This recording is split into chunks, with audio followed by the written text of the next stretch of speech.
Task Force Town Hall. I'm Barbara Neal. I'm Executive Director of the 911 Board and also co-chair of this task force, along with Commissioner Jennifer Morrison from the Department of Public Safety. I don't think we have yet any other task force members here, but if they join, I'll be sure to introduce them as well. We very much appreciate you taking the time to be here, either in person or online, to have this, what we hope will be a robust conversation about the emergency communications landscape in Vermont as it is now, and how we can move forward together to plan for the future. So a quick agenda review. I'm going to do a little bit of housekeeping and introductions really of the task force and the system consultants and our project management consultant in just a few minutes here. We're going to talk about why we're here, a very quick history of the task force, how we came to be, what we're supposed to be doing. Then we'll have a project overview and schedule discussion. That will be fairly quick as well. And then we get into the real reason we're here, which is the stakeholder discussion involving all of you and getting your input on what's working, what's not working in the current environment, and what your priorities are for moving forward. A little bit of housekeeping before we get started. Emergency exits. Follow the exit signs. I know you go out this door, take 2 lefts, and you're outside. Restrooms out this door, straight down the hall, and I believe there are 2 on your right. Yes. Bonnie, I forgot to do a sound check. Is everybody hearing me okay? Okay, good. There is a sign-in sheet over here on this table. If you haven't done so already, please fill that out so we know who's here and we have your contact information for any follow-ups. I will let you know that the meeting's being recorded, and we will post that recording on the task force webpage following the meeting. So be aware of that. We're going to be using live polling during the session today, and Bonnie from Mission Critical will give you instructions on how to make that happen on your cell phones when we get to that point. When asking questions today, asking questions or giving comments, if you could state your name and the organization that you represent, that would be helpful. The town hall meetings are focused on gathering input from the emergency responder community, emergency communications community, and our state, local elected officials. We have in the works are what we are calling community listening sessions that will be open to a broader audience of the general public. Those will be coming up in October, and we'll post that information as soon as they're scheduled. So today, emergency responders, emergency communications, and state and local elected officials. Okay. Let's talk quickly about the Public Safety Communications Task Force history and overview. So the task force was created in 2023 by Act 78, which is the big bill, the appropriations bill. We're on about 4 pages out of several hundred pages. At the end of this, we'll give you our website address, the webpage address. If you want to read what the specific legislative mandate was, go to that webpage. You'll see a link to legislative mandate, and we've zeroed it down to those 3 or 4 pages. So you'll know what we have been directed to do. Generally speaking, though, we were tasked with the planning and implementation of a reliable, secure, and interoperable statewide public safety communication system. Easy, right? So to that end, we've been meeting on a regular basis since June of 2023. We have meetings twice monthly. That information is also available on that website. You're absolutely welcome to join any of those meetings. Since June of 2023, we've hired our project management team from Televate. I'll do a bigger introduction in a minute. And also our system planning consultants from Mission Critical Partners. So with their help, we have established regular stakeholder updates. You'll see those on the website as well. And we are in the thick of things with data collection and stakeholder engagement, part of the work that we were directed to do. So I want to, in a minute here, I'm going to hand it over to Rick from Televate to give us status on where the project is exactly. But I want to stress two important things. One is that we appreciate and value and need your input and feedback. Like I said earlier, we want to know what is working and what is not working in the current dispatch emergency communications landscape, and what you see as the priorities for moving forward. And the other thing I want to stress is that the task force, Televate, Mission Critical, nobody here has any preconceived notion of what a future emergency communications landscape looks like in Vermont. We don't have that answer yet. We need all of this data, all of this input to understand clearly what's going on now, and then figure out multiple potential paths forward for emergency communications. So please be aware of that. And let's go quickly to your task force membership. So you know me, Jennifer Morrison is Commissioner of Public Safety. She's the co-chair. Paul White was the chair of the Regional Dispatch Working Group, which was a set of people that worked on this very issue a couple years ago in 2022 and 2023. Jim Mack is the PSAP representative to the task force. The municipalities are represented by Mayor Mike Dunges of Berry City. And then we have Michael Wright, who is, probably many of you know him, he's the CEO of Calix Ambulance, and Ron Kumitz from the Alberg Fire Department, representing the State Firefighters Association. All our contact information is available on that website. So you are certainly welcome to reach out to any one of us with any questions or input that you have moving forward. Okay, so introductions of our project vendors. So Rick Burke is in the back of the room here from Televate. And I'm not sure if Dom joined us online. Okay, Dom is not on. So Rick is here from Televate. Televate was hired by the task force as our project management team. And they are serving in the role really of trusted advisor to the task force membership. They know this world and this industry and this language, and they can help us sort through what it is we need to be thinking about at any given time and keeping us on track. So you'll hear some more in just a minute from Rick. And then we also have today several members of our system planning vendor group, which is Mission Critical Partners. So we have Rance Duffy, our project manager, Bonnie Maney, our operations senior advisor, Scott Neal is Scott's not with us today. But we have our Corey Thomas, which is replacing Scott online. Okay, Corey Thomas is joining us online, also from Mission Critical. Gigi Smith is our operations subject matter expert, and Phil Sisk has joined us. He is also from Mission Critical, the client services director. All right, so thank you to the entire team, Televate, Mission Critical, for being here, and all of you, of course. We'll hear a lot more from all of these folks in just a minute. So let's get started. Rick, I am going to hand this over to you to take us through the planning project overview and schedule. How's that? Thank you.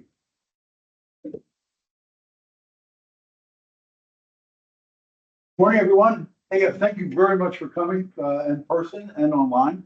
How many attendees do we have online, may I ask? We have 16. Oh, that's fabulous. Oh, well, hello to you online as well. I actually have a distinct pleasure of giving you a little bit more insight into the program. And then, as Barb indicated, Televate has been, is the practitioner of public safety. We do network designs and system coverage, operations, governance, radio, PSAP, and our company has had the pleasure of working in the state of Vermont over the past 8 years on a number of projects, both at the state level and at the local level. We've done work in central Vermont. I've had the pleasure of driving most of the state, and I tell you, you have a really fun environment to design and provide radio coverage. So I'm sure we're going to hear today and encourage you to tell us, your challenges in communicating both from the field to the PSAP and PSAP back to the field so that we get an understanding. I want to give a lot of credit to the task force. They designed a very comprehensive program that includes, most importantly, to gather the data, the inventory of the data. These two folks have visited with 37. We finished 37. Not finished the end of this week. We'll be at 37 agencies yet. 37 PSAPs and dispatch centers. I mean, that's where they were gathering data from there. Has anyone here filled out an inventory? An inventory that we've sent. So, Sorry, this will be really available later. Begrudgingly, she admits to that. It was a very simple request of information, wasn't it? Importantly, in order to understand, where we are, we have to gather that data. So gathering the data, inventorying the data, and having direct conversation is critical. So engaging you in conversation like these town hall meetings that are really designed for the practitioners to share that knowledge with us. And we really need to know the good, the bad, the indifferent, in order to put together recommendations for how to evolve to a higher state of communication interoperability. We need to hear. We can't design to what we don't know. So it's really, this program is for you, and your participation is essential to the success of the program. So thank you very much for being here and for your willingness and efforts to fill out the questionnaire. There will be one more survey coming to you on cybersecurity. It's going to be much smaller, but we need to understand where our dispatch centers are, our communication centers are relative to your cybersecurity. So that a small survey of that was coming out as well. So gathering the data is the fundamental in order to understand what we have and what we need. But we also have to assess and analyze that data. And so, the way the program has been established is to, questionnaire, gather data, site visits, and also for these town hall meetings is relevant, as I said, to the practitioners. We're also going to be having listening sessions. They will be scheduled relatively soon, in the next week or two. We should have a schedule, and that's to give the citizens of the state an opportunity to also participate. We expect that they're going to share with us that they're having trouble perhaps making a 911 call from the field, because we know that cellular coverage is not, ideal throughout the state. Good. Go ahead. Continue. Okay. So You're good. welcome. All right. So, in the end, our goal really, an objective, not a goal, the objective of the program is to identify potential solutions to advance public safety to that more ideal state, to address the gaps, to recommend how to advance the program. And as Barb said, we have no preconceived notion of what that is. So, but we have done programs similar to this in the past. Yes. Mind if I ask you a question? Of course you can. Could you give just a thumbnail, a brief overview of the situation as it is now? I mean, we have dispatch centers, we have PSAPs, so just a couple of sentences about that, or are you going to get to that? Well, throughout the day, you're going to hear more about that, and we're going to hear from you. But yes, importantly, one of the considerations that we have up on the slide here, when we talk to you, we're not, we want to hear about your radio networks and we want to hear about your dispatch centers, but we also want to understand governance. We want to look at information flow, 911. We've heard, some challenges with dispatchers within the same room, not, having to forward the call from a PSAP to a dispatch center and from the PSAP center to the field, and challenges in that communication process along the way, whether it's from dispatcher to a dispatcher beside them who have to go from police to fire, or whether they're in the field and their inability to communicate over the radio network to hear the dispatch, or typically you can hear the dispatch, but they can't hear you back because the the differences in the power of the radio systems. So, we've also we're looking at good, models of governance that are working for you. In order to, we don't want to recreate the wheel if it works somewhere, but we've heard over the first 2 town hall meetings, sir, that there are a number of challenges from throughout the state.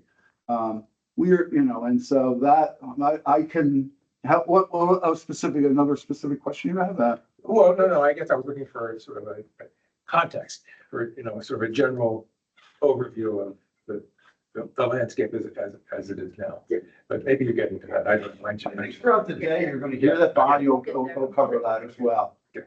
All I can tell you is this, that on a scale of 1 to 10, we're not at 10. Yeah. Thanks. So in the end, the goal, the objective is to have some potential models to guide, to make recommendations to the task force, and the task force then we'll come back once we have presented the recommendations from NCP. And we're really a collaborative team. I mean, with the task force and NCP and Televate and all of you, this is, one large team that is working towards the same objective. We've actually done some one-on-ones with people. We've met with David and his team out of Hardwick because they're having some radio communication challenges.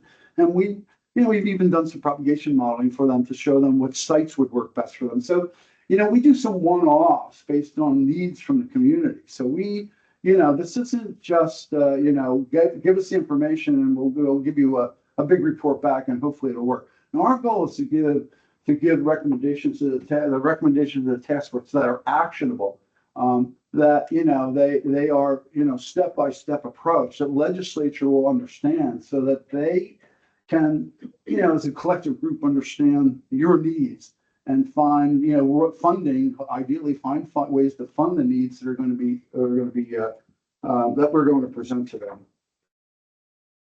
All right, so you can't run a good program without having a meaningful and actionable schedule. So, this is a roll-up of a much larger schedule, but, we are clearly going through a variety of different aspects of the program here.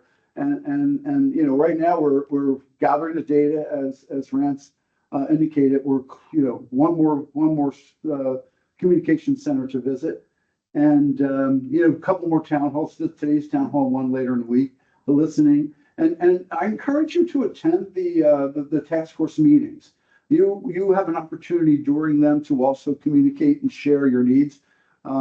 That's how we learned about Hardwick's challenges. They participated in the meeting and shared them. So, to get, to let us know what your needs are, what your challenges are, just participate.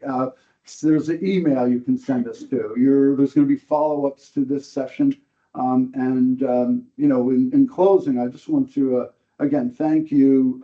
If you have any questions, any questions from the folks online? Nothing yet. Okay, so enjoy today. Take advantage of the opportunity to participate. And if you have any questions, we have a monthly news, a stakeholder update. That provides relevant information about the program and where we're going. And thank you for participating and thank you for your service to your communities. It's really appreciated by those communities. And we, having worked in this industry most of our life, understand the complexities and challenges that you have. So thank you very much. And at this stage, I'm going to turn it over to Bonnie. Thank you, Rick. Pleasure. Good morning, everybody. All right, I like to walk around. And I can't stand on one spot, drive me crazy. Thank you again, as Rick and Barb and everybody said, for you guys being here. We've had a really couple of good town halls so far. This really, as they've all said, meat and potatoes. We need feedback. We need candid, honest feedback. We understand you may have to get up and go out. It's the nature of the business, but we really do ask while you're in here, be present, be candid. Rick said it. Unless we have candid, honest feedback from you, right? We need good, solid information. Of course, we ask for everybody to be respectful, listen as partners, and criticize with ideas. We tend to, it is very natural, it's human nature that we think about our jurisdiction, our area of, day-to-day responsibility. But we need you to think bigger picture than that. you do mutual aid, you go, assist on other calls and in your neighbor. We found this really very important in the bordering agencies of New Hampshire and New York and, up in the northern area bordering with Canada. There's a lot of different little things that you may not think of when you think of our day to day. But at the end of the day, you may have your day job, but you have family, you have friends, you have colleagues that live in other areas of the state, and you want them to have the highest level of service, at least that you have in your agency or better, right? Because you care about them as well. So we need to think big picture in this. And then if there are some areas that we kind of get off the highway, so to speak, we do have a parking lot. Gigi and Rance are over there capturing information. Everything is being recorded and transcribed. So we will make sure that that information is captured as well. All right, so we mentioned about the live polling, and this is your first opportunity to do that. Just a little bit of a practice. What's one key takeaway you hope to gain from today's town hall? And now how do we access that? This screen, you just grab your cell phone and you can just scan the QR code up there in the top right. Or you can text to the number 37607 and then enter in your text area BMANEY 119. And then when you hit send, that'll open up the portal to the poll. And you can just wait there, and as the polls come up, you'll be able to answer and respond. So once you get there, and everybody online, everybody's good online so far with that? No questions about the polling? Okay, great. So yeah, same thing. They can just scan that QR code on their screen and respond, if you would, to what's one key takeaway you hope to gain from today's town hall. I might say, even if they want to go old school, they can just tell us. That is true. We will do that as everybody's kind of heads down, but we're going to have that conversation, as well. And I understand. So you want, you're looking for an overview too, a little bit of what we see statewide. I want to always preface questions like that. Again, if you're asking about the current landscape, we want to be very careful because, as Barb and Rick have said, we have no preconceived notions. MCP, we're probably the largest public safety communications firm in the country, and we have 8 people coast to coast, border to border, looking at things all the time. We don't want to say, oh yeah, you should do exactly like so-and-so, because that usually is a recipe for disaster. Whatever we put together, we want Is to, that you? what was that? The Spanish. Somebody translated the Spanish. I must have what I said, border to border, maybe? I don't know. What does that mean in English? Understanding where we are now. Oh, okay, great.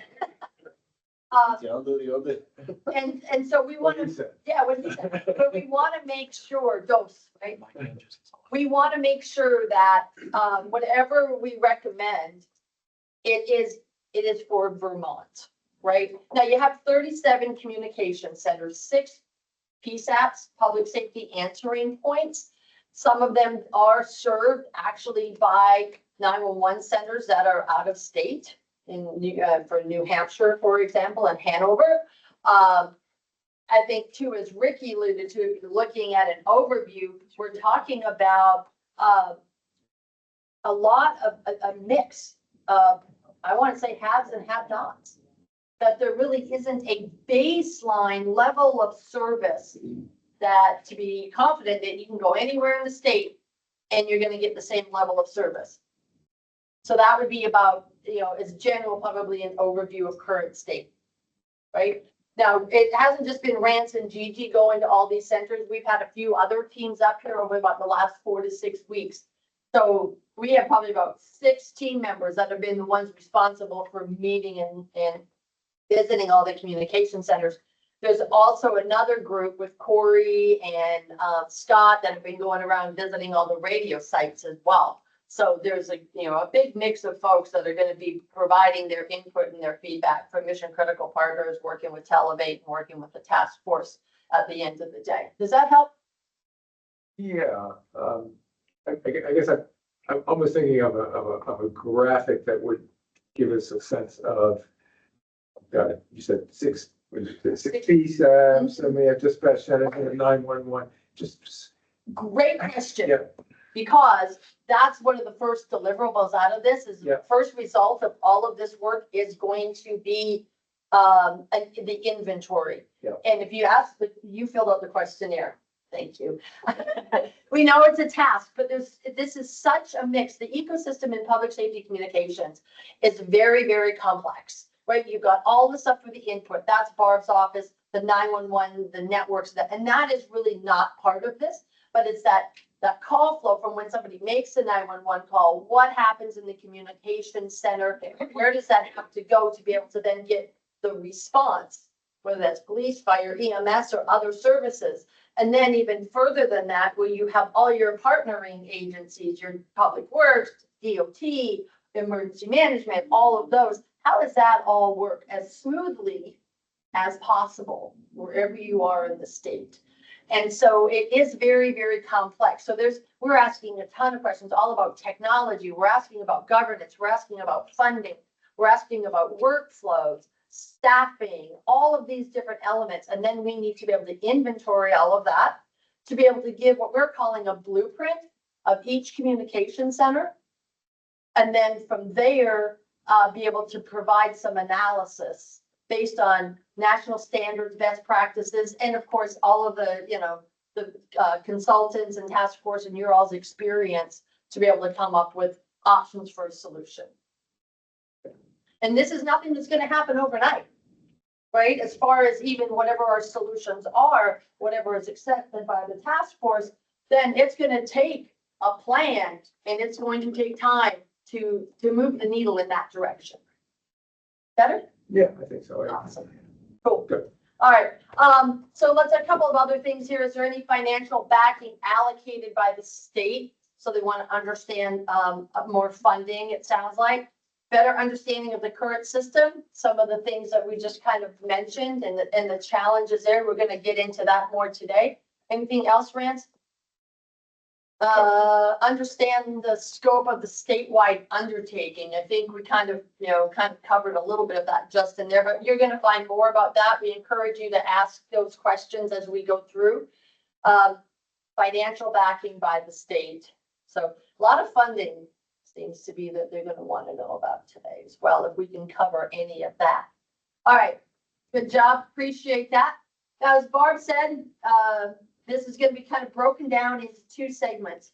We're going to talk about the current environment first, and then we're going to ask you these three questions: what's working well, what's not working well today, and then those two are going to be polling questions again. And then what does a reliable, secure, and interoperable public safety system look like to you? That question is, again, that's going to be more conversational. We're going to want to have comments from online as well. All you got to do is unmute. Gigi is watching to be able to let you know where that's open. So the first two, and then the second part is going to be about future state, right? And Barb alluded that as well. What are your priorities? What are your deal breakers? And then you're going to see this term again: reliable, secure, interoperable. What what are some changes, if any, you would like to see in the system to create that environment and that landscape? So we're going to start with what is working well today. So we'd like you to respond to the poll, but also please, if you want to, anything you would want to verbalize, what do you think is working well in today's public safety communications landscape? Any thoughts? Any comments online? No, and I just reminded them to not only use the chat, but raise their hand and we'll Okay. allow them to vote. Yep. You should not have to rescan. You should just be able to keep that text. Oh, This is Mr. Spanish. You have to reach there. oh, and you were in Spanish. Yeah. Yeah, I don't speak Spanish, so Neither do I. we'd be in trouble. The state has identified a problem. Oh, the fact that that's working well, that you guys are acknowledging, okay, yes. I'm following it. Took me a second on that, but that's good. It's a good thing that the state has identified a problem and is actually putting time, energy, and, some finite resources to working through that. What else we got?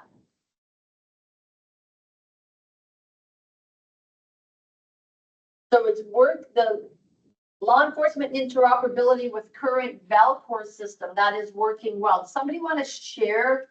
Is that from in this room or is that from online?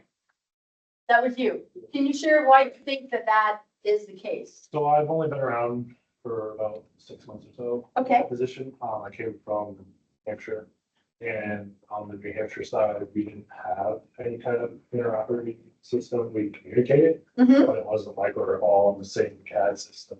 So we would have to call people, take those extra steps all the time, where we thought, or if safely, so the sheriff's office has something going on, we can go on and look at their current case and figure it out as well. And we could continue, and if we needed to continue to move forward that way, we can. So did you work for PSAP in Yeah, I work New in Hampshire? Grafton County Sheriff's Office. Where? Grafton County Sheriff's Grafton, okay. All right. Well, appreciate that. Can I ask one further question on that? You mentioned case, as in a records case, as in law enforcement, you're a law enforcement officer. No, Or the dispatch. Yeah. The dispatch. yeah, I'm the, dispatcher. Like if there's an active call going on, and like if the sheriff's having a call that was related to it or something, we needed to get context or backup that we can pull up there, so and look at their officers or deputies notes, or who was involved. And we wouldn't have to call and waste their time rather than doing that. This was during an active call or? Yeah, that's just an example. Okay, That's something that Yeah. you could do, versus having a call and could take about 20 minutes or each other's time. You can just look it up on all right. Yeah, okay, what else is working well? Dedicated public safety communicators who are still working through a fragile system. Who is that? Is that from again in here or is that online? Do we know who that is online? Whoever has said that, it'd be great if you could share a little bit more. Yeah, this is Derek Libby. I'm fire chief in Montpelier. I think the workload and the stress of that the communicators have, they're still dedicated and doing a good job, but the system's fragile, and I fear that workload has a significant impact on the system and the telecommunicators. Yeah, and that's interesting because we have heard about workload. This isn't the first time the topic of workload has come up, especially at the two state 911 centers, right? The two state PSAPs. Do you think, sir, that is impacting, is staffing part of that issue as well? Do you think? Yeah, I think it impacts, day-to-day staffing, but also at times, hourly staffing of a system. Yeah, okay, great. And what do you think is making the system fragile?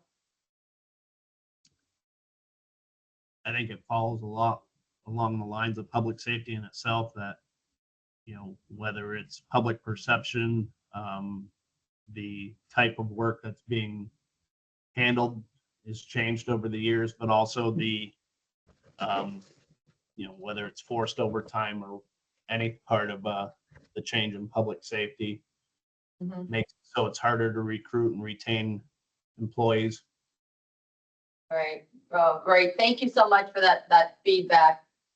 The other one up here, agencies are making do with what they have in the NEK, especially we can find ways to communicate with our partners. So having local knowledge, it looks like it's important. It was, having local knowledge was important, is how it ended up. Right, okay. The local center. Was that online or was that in here? That was here. Can you share a little bit more about that, please?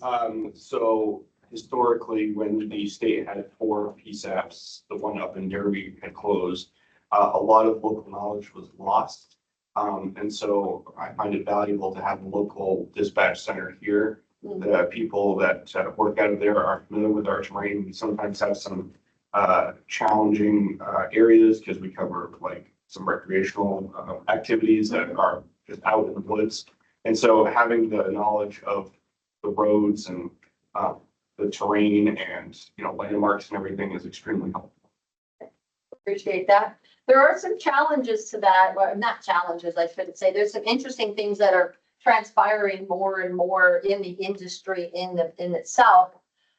With technology, right? Mapping, actual CAD. We understand that Valcor is actually an RMS system, not a CAD system. Mapping, different providers out there are doing amazing things with location information. And map layers that can help with that local knowledge. And I would even say, like, on the law enforcement side, when you bring a new officer into into the municipality, into the agency that is coming from out of state, they don't know those things either, but through training and everything else, just like in dispatch, they get to know those things. So just, keeping those things in mind, because a lot of what we want to do in this too is we again, thinking big picture, exploring what's out there in the industry now, kind of planting some seeds and getting us thinking in that way. There's a lot of really interesting things out there that can help communicators, field personnel do their jobs better. All right. Anything else anybody wants to share from in here? Elsa, you're really good at playing a quiet game, so I can sit and wait while y'all start to speak, because you don't need to hear from me. We need to hear from you. This forum. Okay, that is interesting, because if you were at our first town hall or listened to it, there was a really long pause when we asked that what's working well, because we actually had to flip to the second question first, which you were there, Chris. What is not working well was a much more popular and easy answer question. So I appreciate that comment there, that this task force, not much else, or this forum, not much else. Anything anybody else would like to share about what they think is working well? I think the E911 system is working well. Okay. All right. I mean, and that is where a call starts, right? With that person's ability to be able to reach a communication center and have somebody on the other end of that line answer that call and get that call process started. So I appreciate that as well. All right. So again, this is probably the easier question. I don't want to, make any assumptions, but the other town halls have found it easier as well. What is not working well today? If you didn't hear that, he said he thinks he sent us about 50 pages. He's already spoken to us. He can't talk anymore. Already met him. What is not working well from a communications perspective? You're radio, right? You're the state technology, right? So what are some of the challenges that you're finding on the radio perspective? With coverage. Okay. Dead spots. Yeah. How about any overload of the system? Busies, that type of thing, or is it really just more about coverage? It's more about coverage. Yeah. Getting communications to where it needs to be and one. Okay.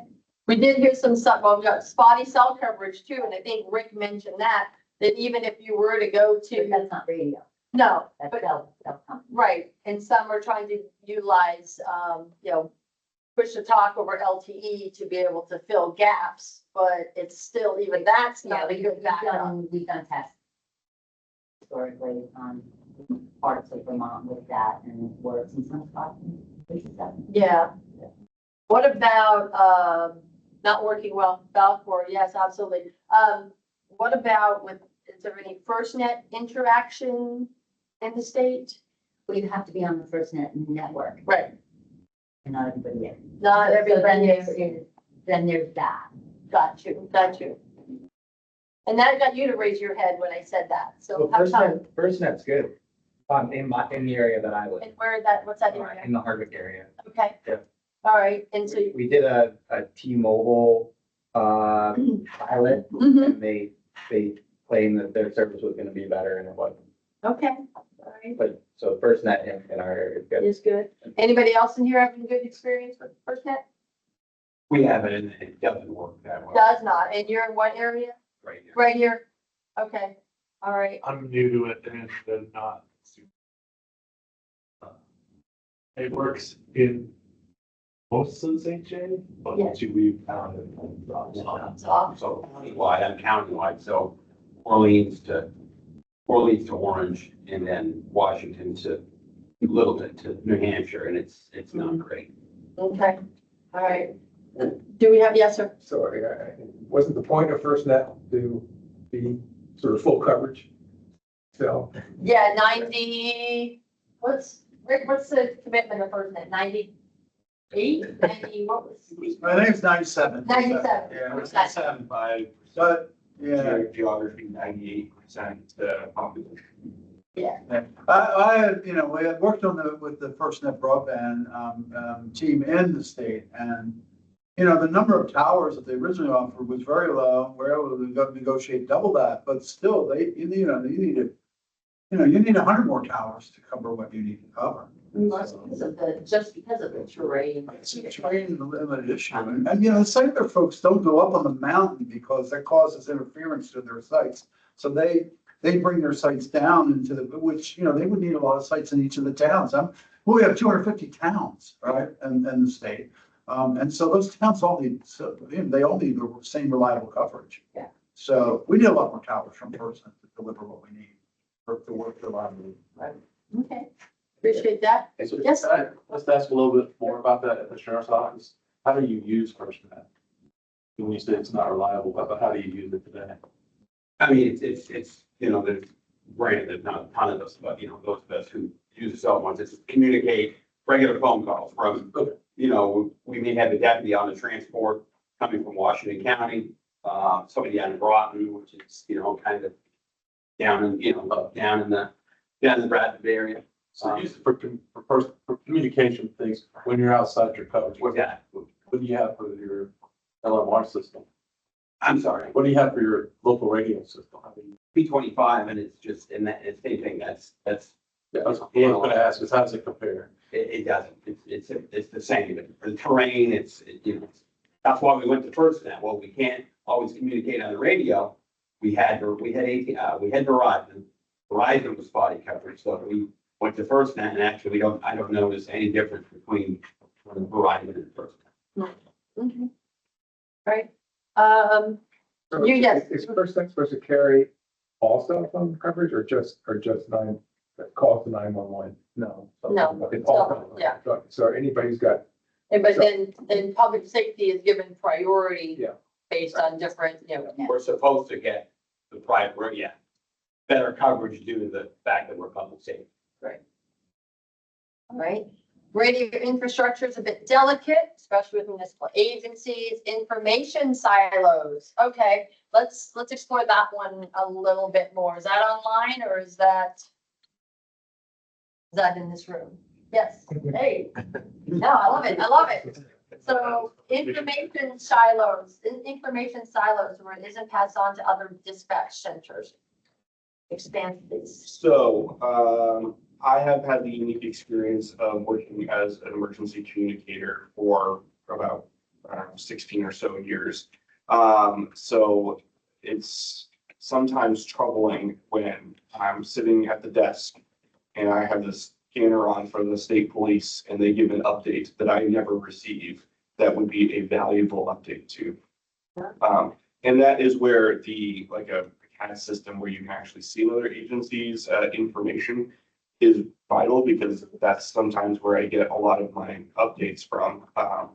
And so having a dedicated interoperable system would probably be very helpful in stopping this information silo. And I worked with Barb in the past in being able to see the location of 911 calls, and that's been extremely helpful, especially when it comes to a lot of our remote rescue. You can just see the lat long instead of trying to rely on another dispatch center to call it. You wouldn't have an updated location or something like that. Now, are you in the field now or are you still in? Yes, yeah. So I feel it occasionally still in the dispatch center, but I am primarily field now as the director of land rescue. Right. Now, do you all have mobile data terminals in your vehicles? No. So they may get that map, they may be able to see the location in the dispatch center, but doesn't translate out to the field, Right, and that was the second part of my comment. the not the full cat. See, I got it. Right, all right, agency logins to see and communicate. Anything up them online? You know, there were some other ones that came up that you kind of. Yes. But I want to have them scroll, let's have them scroll back through so you can see them. If there's anything else, you were talking about Balfour. There were some bigger comments in there. No standard for communication language, okay, standards, we're trying to come up without information first, makes it difficult. Where did that, That was me. that was you? And Awesome. Again, we're county, you've got state, and you've got local. Mhm. And a lot of times, you'll have, again, you'll have the scanner on, or we'll be, you know, we're not a first responder agency, you know, we may be out on a town patrol, we're on contracted services, but we're out and about, okay? Agency will say 76 to call so-and-so, and it's responding. We have no idea where they're going, or where they are, and a lot of times we may be in the area, you know, so we're happy to provide mutual aid, we're happy, or we could respond if it's something that we can handle.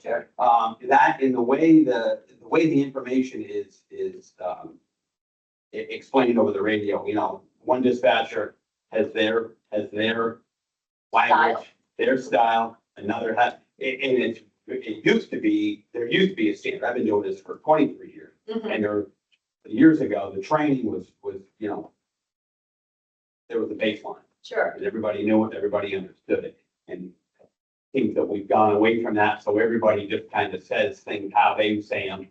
And it's confusing because, you know, a lot of towns sound alike, a lot of vehicles sound alike, a lot of just the way you would describe things sound a lot alike, but it's the details that are important when you're trying to locate somebody, especially somebody who's in, you know, whether they're in crisis or there's a, you know, fire, there's a crash.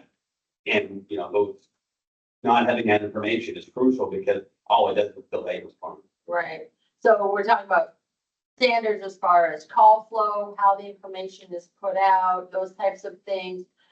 Are protocols used in the state, like priority dispatch, like emergency medical dispatch protocols? I can address that from the 911 perspective. Yes, all 911 call takers in Vermont are trained and certified by the 911 board. They're certified in EMD using the APCO program. EMD is Emergency Medical Dispatch. Okay. And there are call handling protocols in place that were developed actually with input from call takers. They are based on, the foundation of them is the APCO police, fire, and EMS call handling protocols. And then call takers in Vermont provided input so that we could kind of make it more Vermont specific where necessary. So yes, those are all in place at all of the 6 public safety answering points where 911 calls are answered. Now, when you get out into the dispatch environment, I can't speak for all 38 of those entities. I'm not aware that any are using the sort of the industry-based protocols. I could be wrong on that, but we'd have to ask them individually. Right. How that works. And it sounds like from the incoming side, and with the 911 calls, there is standards in place. But I think what I'm hearing you say, sir, is that once it gets into the dispatcher's hands, and this is getting now information getting sent out to the field, those standards, the way that is disseminated, the way that call flow is put out, doesn't seem to be standard. Right. Right, okay. You also mentioned training. What kind of training are we talking about? Are we talking about dispatchers? Are we talking about radio etiquette for the field? Yeah, a little bit of everything. Radio etiquette, right? You know, just like you said, just the way when a call comes in, you know, like I said, I hate to sound this way, but you know, there was a time where it was you couldn't get, other than the dispatcher's voice, the way the information was put out was exactly the same. Okay. And you knew exactly what you were going to. The questions were asked, they were asked, there was a series of questions, and it was very easy to, hear the information and then respond to that call. And it seems to have gone away from that now, where it's just kind of, I'll say it, the way it's explained, the way it's described over the radio, it kind of gone away from that. Okay. That's just my experience. That may not be it. I think, what you're describing is the dispatchers assume there's an NBC in the vehicle and the notes are in the case and, responding units are reading the notes in the case as they're driving to the scene. So the radio, back and forth isn't what it used to be, where you're asking specific questions on the radio while you're going to the call. And now I think people are relying on what's put on the screen on an NBC terminal. And if officers don't have an NBC terminal in the car, they're left in the dark. Or you don't have coverage because you don't have the NBC up. And it doesn't update. It's not updating. Yeah. Right. Okay, so there's some assumptions being made that's kind of takes away from our standardization. But I think you could always ask for the information. You could. Right. And again, right, and that's what I'm saying, and then you've got, but that adds that extra. And then that goes to if you're dispatched by two different PSAPs or two different dispatch centers. If you're asking the dispatcher that doesn't have that information, but hopefully they're looking at the docket cases. Right. Yeah. So. A lot of little nuances Yeah. and things like that. The idea is how do you make it most efficient so you're actually only having to ask a question about the exceptions versus the day-to-day, right? And where are you from, sir? Harvard. Harvard, okay. No priority dispatch or tiered response system, some other things that aren't working, operational. We have a comment? Do we? Lack of tower sites for radio equipment, and there seems to be a lot of hurdles and legal cost to try and get a new site. Yeah, we're here. We actually have heard that before. More with new sites and coverage and stuff like that. Want to respond to that? Sure. So it's not uncommon in, environments like Vermont to find local objections to putting radio towers up. I'm sure you've experienced. So, and it's not, it's not just terminated to Vermont, but Vermont is a little bit, more aggressive in that. And local communities that are objecting to these, these challenges. So, at our last meeting, there were legislators there who were hearing this and, maybe some legislation or some assistance, to the local communities might help, might help them become more convinced that these are wise investments to make. These radio towers are really beautiful, and necessary in order to bring, wireless communications, which is fundamental, in today's environment. So, this is a challenge that we know exists. And so it may take, some cajoling at the local community level and more education to the citizens to let them know why these investments in these radio towers are required. So, where they're strategically located makes a difference. I mean, finding a place where they may not be as intrusive. But, who wants to look at, a mountain that's beautiful, it's going to turn, colors real soon and see a radio tower up there? Well, I guess we have to convince them that radio tower is a beautiful thing that they can benefit from, but that's very difficult to sell. So. Yeah. You're also dealing with the private sector. Like we have towers in Hardwick and they're owned by cell phone companies. And so a small town cannot negotiate with a cell phone company for space on the tower when they're making money on those spaces on the tower. So That's something we're running into an issue with right now. Yeah. We had a contract that's as old as I am and they figured that out and now they want an unreasonable amount. Right. There are cities I know that municipalities are actually, they are investing in their own and they're owning the radio towers and the communications, and then they're charging the cell phone companies and everybody else, right? They're owning the infrastructure and then trying to, basically doing what the private sector is doing to their benefit. Education to the public is really important. I'm glad you brought that part up, Rick, because a lot of times, and I hate to say it this way, being in dispatch for 20 years myself before I went into the consulting world, is at the end of the day, the community really doesn't care where the dispatcher and the 911 operator sit. They don't. I've asked them.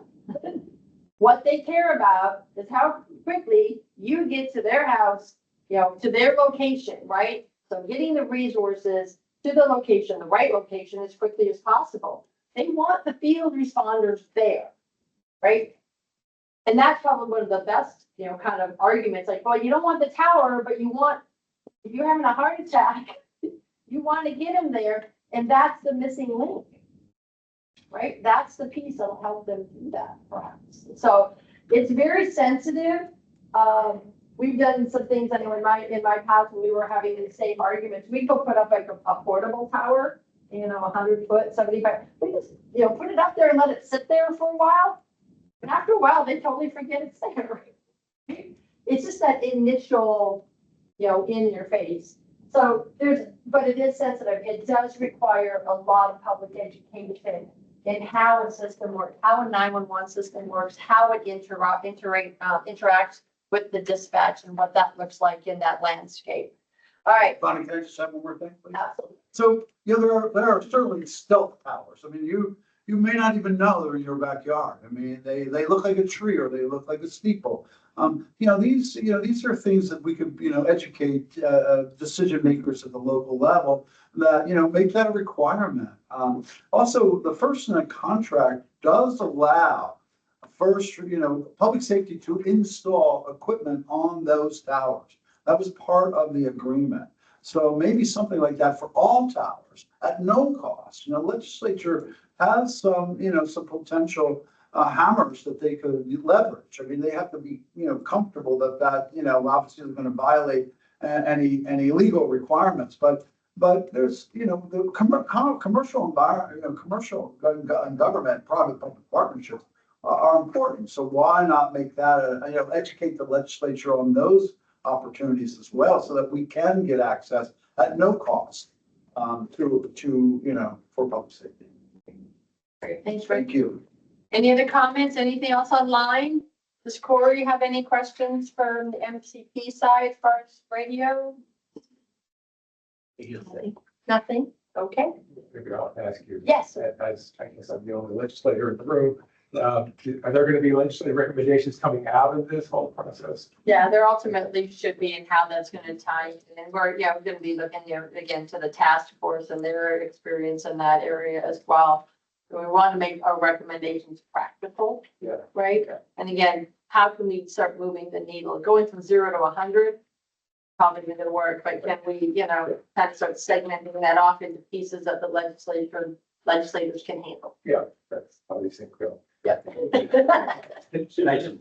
Sorry. No, go ahead. I think it's a low hanging fruit as far as like the requirement for communication towers to assist, communications for the public good. Like what Colin was talking about, our radio lease was from 1970 something, and it was like $19 a month. It's nothing. But as soon as that person sitting in an office in Texas needed something from us, he was like, well, I usually get $400 a month or $4,000 a month. And so we did say they should pay that. Well, initially, he was comparing us to like AT&T. Yeah, it's like, no, we're providing public service. I don't care. Safety, we're not the private sector. But like the power companies, like they have to do, recreational assets, all that kind of stuff as part of their permitting. Right. Well, this doesn't sound like I don't think it's even a big ask. Ahead of their list. That's right. No, it's not. It's also another, that But it hits our budget. in comparison to where we work across the country, have seen a lot where legislation has come in and said, hey, you privates, you will give free access to public safety, and you legislate that. And that way you don't have that either from $19 or the 4,000, you get free access. As long as you fit into that public safety category, you get the access, and that can be done. Yeah. So. Yes. Thinking of a bill right now. There was some bill Thinking that. Bill thinking last week too, absolutely, how could we do that? And then we had some suggestions, like some suggested language that we know from other places that could be Vermontized, right, type of thing, so. I just share. Hold on 1 second. No, go ahead. Yes. Before you get on to the next thing, what's not working well, I just kind of want to make sure, I just kind of paint the picture and advocate for the town of Hardwick. We have the only police department in, I would say, the Northeast Kingdom that's 24/7, that's dedicated to policing our entire town. Okay? Okay, We are in a valley of 3 state routes. We don't have good radio coverage, and we are dispatched by Lamar County Sheriff's Department. Mhm. And we operate and maintain all of our own equipment. With Burlington Communications vendors, we had applied for Homeland Security grant to improve our repeater capabilities, to improve our service. We have a very small department. Some of our officers new to the department are concerned about our radio coverage. So we applied for a Homeland Security grant to do the upgrades. We were told, we were not really denied, but we weren't given the grant to make the upgrades. And we were told there would be a statewide radio, this project going on. Mhm. I'm concerned that Hardwick will continue to be kind of left in the dark with statewide efforts. Hardwick has always been on that, we're on the edge of 4 counties. So, but we have a Hardwick resident here too. I think we could, so we're just really advocating for radio coverage in Hardwick and the police department. We have a rescue squad that serves 7 towns. We have a fire department with equipment that serves towns outside of Hardwick. So we're really in need of some radio upgrades. So I'm hoping that this task force will look at Hardwick as a whole, and not just, or as a way to help us. It's Instead of important just- hub for first responders, Right. for all of that. Okay. And I also, For the whole area. I mean, it's not just Harvard. yeah, we serve an area. Yeah, Right, huge area, Right, yeah. right, Yep. right. And then just kind of add to this, I worked as a field force trooper for 10 years. Mhm. I worked out of the Derby and St. John Ferry. Mhm. And radio coverage for state police officers in that area, I would have to call on the phone to go on and off duty.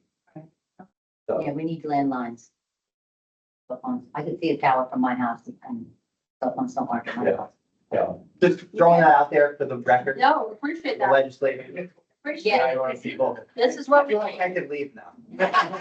No, you're staying. Too We got much more good questions. information. More questions. Did we have something else online, I did. Rick? I just wanted to confirm that Corey did respond back and just said that he was going to answer the same way Rick did, so. thank you. Okay, great. Okay, did we have something else? Go. Before the gentleman from Hardwick leaves. No, we're locking the door. It's not me. You can just maybe quantify your comments a little bit more. Like one question I came to mind is, you applied for a Homeland Security grant. How much was the grant request? How much was the request? We were having problems with getting 3 vendors to provide us comparable quotes and service. But we were asking for initially about $150,000. So to make a substantial improvement to your local communications infrastructure, Yeah, you felt like $150,000 we was thought, the ballpark. we were told by our vendor that that would get us to where we need to be. And you And your mentioned, gender is who? Burlington Communications. and who said Everybody else's no? vendor. What But, was that? It's the same as everybody else's vendor. Okay. Or in this area? Yeah, they're looking it up. Who said no? Like, who was it? we were just told, I have an email, and it just didn't meet. There was a plan to do the statewide communications project. So we were like, we asked, well, what's the statewide communication project? Our community development coordinator who's online here. And we were given, the task force. We went to the meeting. So we're really interested in how this is going to play out and how it could benefit Hardwick. And I'm hoping that we're not just going to be left to make these investments on our own. Okay, but more specifically, was it a federal person that said pump the brakes, or is it Well, a state person? I think what It was happened the state. with When the this, state was stopped the So- funding of that program at the time because the task force. right, so what happens is there's pre-applications from what I understand, I've only been the town manager for 3 years. Okay, hold on, one conversation, guys, sorry. So we put in our priority project for like a pre-application, and then there's the state looks at it and decides what projects to put up to the federal government. And I think that's where we kind of got, hold off. It wasn't like a flat out no. They said, great, I don't want to complain about anything on that respect, but it's just this could help us, is basically what we were told. And we have officers that are uncomfortable working. We have 1 officer on shift, each shift. We work till 2 a.m. and then have on call. And we have officers that work in a rural area that came from the city, and they're concerned about their safety because of radio service. Okay. Anything over here? Any other additional comments, gentlemen? No? No, I think we fell on kind of the same boat over the last couple of years. We saw some punting that kind of happened on the Homeland Security grants.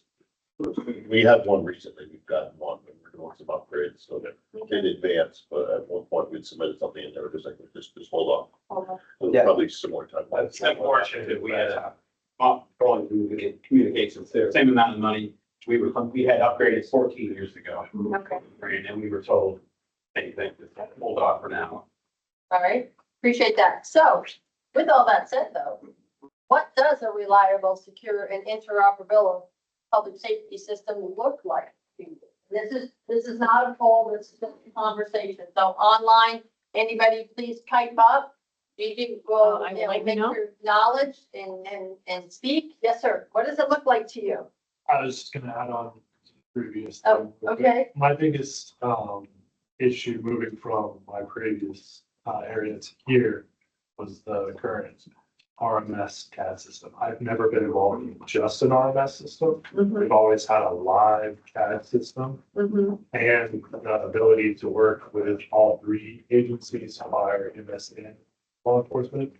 Coming to Vermont, it seemed like it was only prioritized on law enforcement.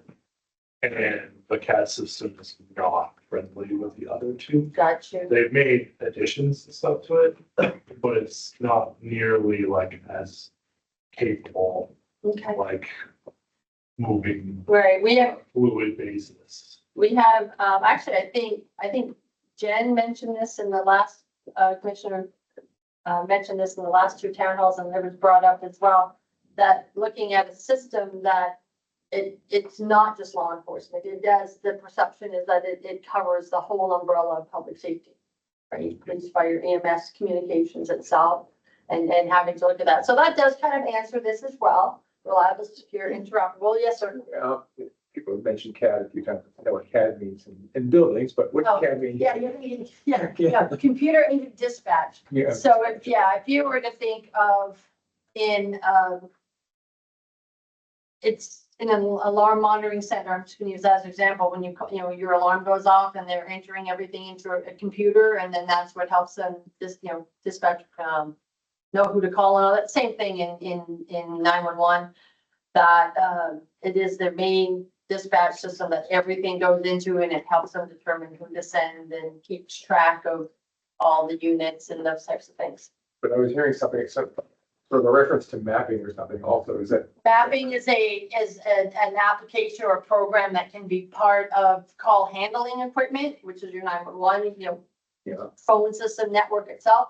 But there's also vendors out there that include mapping in a CAD system as well as standalone. So there's all different types of flavors and vendors. It's just, yeah. Thanks. You're welcome. What else? What does a secure, reliable, interoperable communication system look like? Yes, I'll jump on it first, I guess. thanks. The very first thing before you can have a whole interoperable system is to have the equitable funding mechanism for that. Because you can't make upgrades or you can't hire staff or anything like that without the money to do so. And right now, the whole state is kind of like a patchwork of different funding styles. So like one thing that St. Johnsbury does for, funding is not the same thing as like LaMoille County. And still everybody pays for the state system, even if they don't necessarily use it. So to have maybe one strategy could be to have like a large fund basically that gets distributed out to the dispatch centers.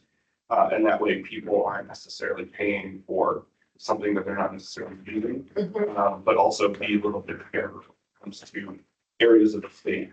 Because especially up in this area, it's a little bit underserved or a little bit, people are a little bit poorer, for lack of a better term. And so there is significant challenges in upgrades because it costs money. There just isn't a lot of money to go around. So if I'm understanding correctly, you're talking about having a baseline level of service, that's equal across the state? Or Yes. capabilities? Yes, I mean, and if you, once you have like identified that, then you can build out a system that will cover those, baselines. Right, so if this agency over here is lacking or missing a capability of that baseline, then the funds would be directed over there for that, so that everybody would be established at that baseline level, as a start. Right. Okay, yes, Lance? Being able to pick up a radio anywhere in the state and be able to be in touch, period. A statewide CAD system, not LEO-based, region-based dispatch that everyone can be dispatched by. Comment online. Okay, appreciate that. So again, it sounds, again, equal service capabilities throughout the state, whether that be radio communications, dispatch, and that it be, if I'm understanding, again, I'm tracking correctly, again, that it covers law enforcement, fire, and EMS, and not be so law enforcement focused. Okay. All right, anything else? What else does it look like? Can I go back? I keep feel like I'm like the follow-up guy here back here. You raised a great point, a great question. But I wanted to get the group's sentiment about this. Other states, counterparts in New England, I would describe what they view radio communications wise as what the state of Vermont views for 911. Because what you described there is very much like the 911 program, right? The state feels an obligation to provide 911 service to the citizen. They fund it, they provide it, right? That's kind of what you just described, right? Other states in this area do that for radio communication. How would you feel if the state of Vermont, and I'm not speaking for the state of Vermont, let me be clear about that. I'm just telling you what other people. Playing what if? So like, Hang on just one second. like they to RCCs. No, I'm talking about just radio communication. How do you think it would be received if they said, we're going to build out a statewide radio network. We're going to essentially take on the goal that you just described. But now, let's not kid ourselves. What do you think that number is? It's gonna be in the billions of dollars. Yeah. I'd be hugely concerned about that for a small town like Hardwick. Well, here's, I'm getting to the hint. But we're going to provide like X amount of coverage for the whole state, and I'll just throw a number out there. It's a big number. It's got a bunch of comments in it. It's a huge number. But the downside of it was that 2 days after you install it and turn it on, what's going to happen? Somebody's got to fix it. Somebody's got to maintain it. Somebody got to do that. Somebody has to own it and run it. And one of the things we've heard is local rule, local control. Yeah. If the state spent $200 million and turned it on and said, here you go, the whole state has this radio coverage. How would you, all you got to do is use our system. See, my friend from Hardwick doesn't want to know. Right? Would you say no too? We rely on the state to do way too much for us. Yeah. So I'm gonna ask to pause on that because we do have a question on the year you don't break. Right? So just hold on that. Anything else about a reliable, secure and interoperable public safety system? What that looks like? Anything else from online? All right, let's move on to the future vision. Right? That, by the way, that clock up there, if anybody's watching that, they are about 4 or 5 minutes ahead. So I just for a time check, I do have 9:16, not 9:20. So what are so again, we're gonna do the first 2 of these are gonna be poll based and the third one is just general conversation. What are your top priorities or must-haves? What do you consider your deal breakers? And then what improvements, if any, would you like to see in the system?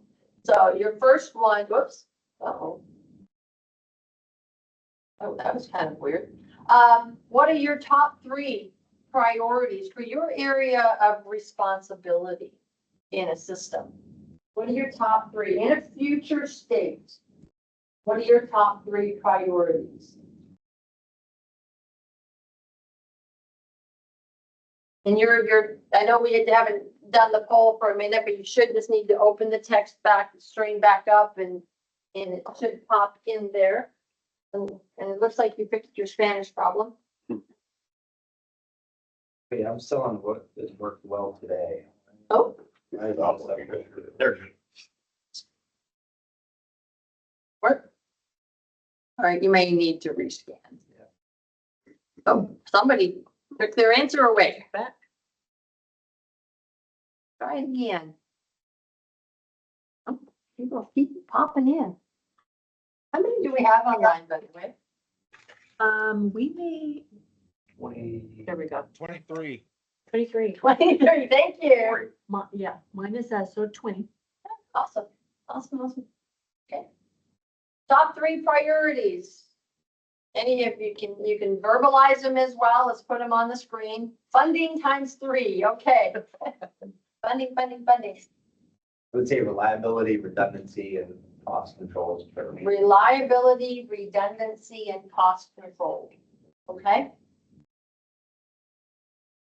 Cost sharing and cost control is really important. Radio coverage, updated CAD system, and financial backing. Statewide CAD, statewide communication, and reliability. Well, radio coverage, technology and responder vehicles, MDT for fire EMS interoperability. Coverage, multiple modes of communication with dispatch and funding, accessibility. I want to actually talk about those two. Multiple modes of communication with dispatch. What are we talking about there? Is that in this room or was that online? Multiple modes of communication is what I want to explore a little bit. I guess I'm referring to radios. ATVs. Go ahead. To text dispatch through an MDT if we had MDTs in our apparatus, or the ability to send pictures or data to dispatch versus just LMR coverage to dispatch. Got you. Great. Thank you very much for that. And then accessibility. Who mentioned accessibility? In this room or online? Let's be online because nobody's raising their hands in here. The person that mentioned accessibility as a priority online, could you please share a little bit more, expand on what accessibility in this context means to you? Don't be shy. And if you're speaking, you may be muted. Can you find them, Adrian? I do not know who that is, but I do have a comment. Okay. Reliable, secure, and interop public safety systems looks like being able to pick up a radio anywhere in the state and be able to be in touch. Okay. A statewide CAD system, not LEO-based, region-based dispatch that everyone can be dispatched by. So we don't have anything on the accessibility and why? I could take a stab at it. Yes, please. I would say that for small departments and like police, fire, EMS should have the same access to the equipment as a statewide system. Okay. So if the troopers get new radios, local law enforcement should get new radios, sheriff department should get new radios. Okay. All right. Another side of accessibility that we have heard about is also what we would call universal access, that no matter if you have if you're hearing impaired or have some sort of other challenge, that you have the ability to still receive sort of the workflow of the services will still get them there as quickly and effectively and as possible as they would for anybody that was just accessing the system normally. It's two sides of that accessibility equation, which is why I was, hoping that we could hear from the person directly. But all right. And then again, we're seeing affordability, reliability, good stuff, coverage, affordability. It seems like, standardization of equipment, capabilities, all these kind of things are falling in that, in those top 3 priorities. All right. Anything else to add to this? Any other conversation to be? Chris, you shared at the other 2 town halls too, your priorities from your perspective. Do you want to just verbalize those a little bit for us?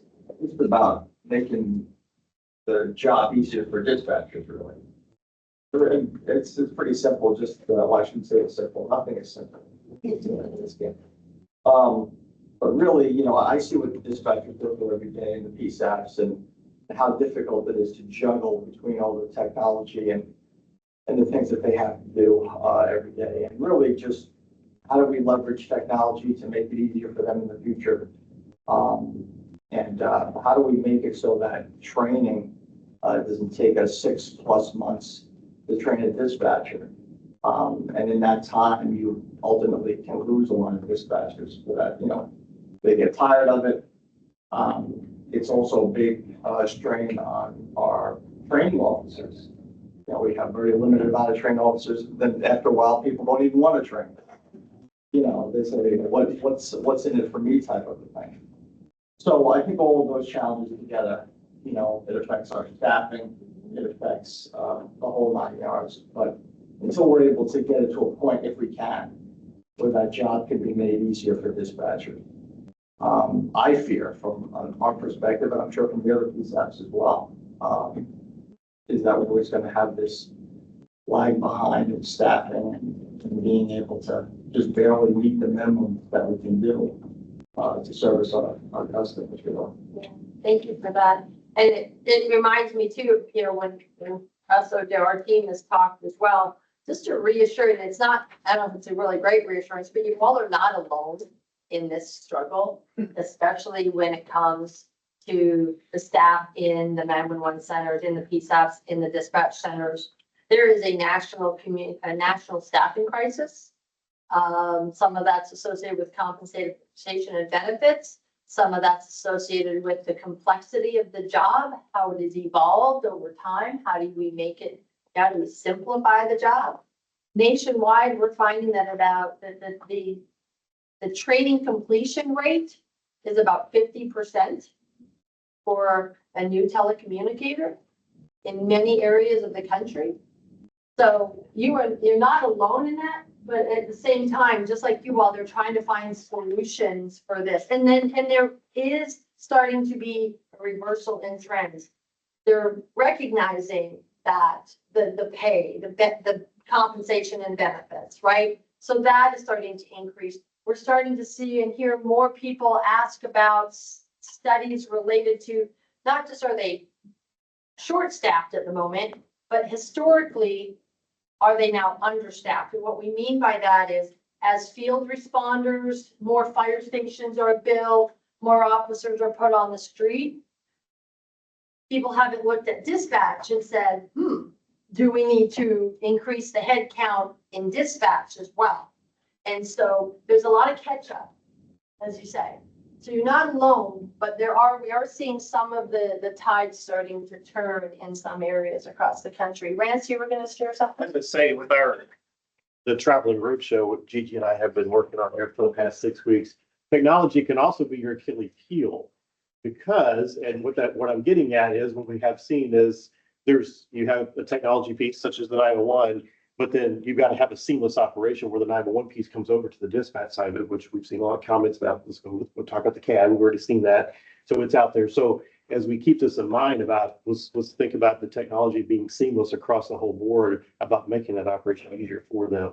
And we're seeing disconnects already with what has been going on. So just keep that in mind. Technology is great, but if you don't do the technology right, then you wind up just creating a bigger problem. So